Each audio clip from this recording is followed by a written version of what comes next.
that could be acted upon to actually take action for the consumer. My apologies, and we're going to gather have to finish trends. this later. My helpful. time has expired. We will now turn to the gentleman from California, Mr. Liccardo, for 5 minutes. Thank you, Mr. Chair, and thank you, each one of you, for your testimony. I wanted to ask one question and ask for hopefully the feedback of each of you if we can get it all done in 5 minutes. Let me describe the basis of the question. We've been very active in this committee in attempting to set up rules to govern cryptocurrency, and that's long overdue. I think many in the industry would agree that this is an area that needs some settled regulation rather than regulation by litigation or other approaches that have been taken in the past. We know that trillions of dollars are transacted in centralized exchanges and decentralized protocols every year. That number is increasing rapidly. And with that quantity of exchange, obviously, to the extent that particularly it's happening off of decentralized exchanges, there is increasing opportunity for fraud and for theft, as well as money laundering and other kinds of criminal activity. We have recently in the House of Representatives passed a bill, Clarity Act, that governs what happens on centralized exchanges and perfectly or imperfectly has established know your customer requirements, anti-money laundering requirements, other rules to establish centralized exchanges. But we know increasingly the activity is moving from centralized to decentralized, to DeFi protocols. And because of pseudonymity, the person on one end of the transaction doesn't actually know the identity of the person at the other end of the transaction. And if they try to get a subpoena or they call the FBI to say I was defrauded, they can't even find out who it was doing it. So the question is, what do we do about DeFi? That wasn't addressed in the bill that passed through the House. So I'm interested, Ms. Sanchez-Adams, do you have any particular views?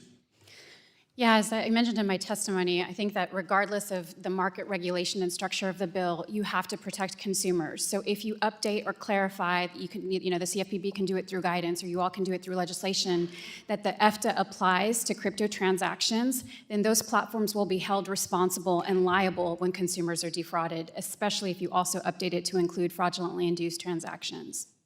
But if it's off a platform, what do you do then?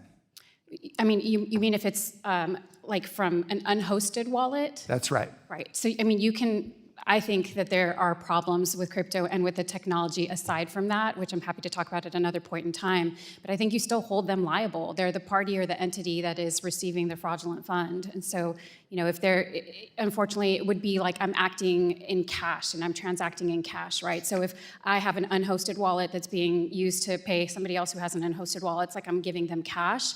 And so, they can't be regulated the same way as a bank could be regulated, but they're still subject to criminal fraud. Thank you. Ms. Griffin? Thank you for the question. And the forthcoming report will have a number of recommendations related to this, one of which will include establishing parity of law enforcement powers across money movement, including the civil forfeiture of digital assets. Some things about treating digital assets as cash for purposes of the civil forfeiture of fungible property, clarifying U.S. Secret Service authorities regarding those asset transactions. Essentially, how do we empower our law enforcement to be able to go after when crypto is involved in the transaction? I think the other element of this that's come up quite a bit in the task force deliberations is also related to the risk posed by crypto ATMs. ATMs that are placed in community stores, in nursing homes, in retirement homes, and where people are directed to put their hard-earned cash into those ATMs for the purposes of sending to criminals, and that's an area where we think there's a greater need for you all to be investigating.